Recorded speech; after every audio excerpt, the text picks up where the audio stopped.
Narrator. They say every car has a story. This one, a tragic novel. Meet our 1967 Mercedes Benz, abandoned, forgotten, and currently doubling as a bird condo. Narrator. First challenge. Convincing this stubborn old beauty that she still has a future. Jim, well, at least the windshield is still there. Leo. Yeah, about that. Oh my God.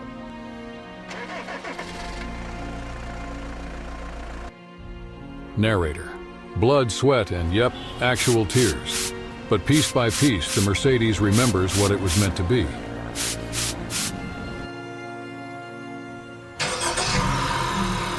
Leo, we did it. Leo, did what? I blacked out somewhere between welding, and why is the car on fire? Narrator. But then, after months of effort, it happened. The moment we'd been waiting for.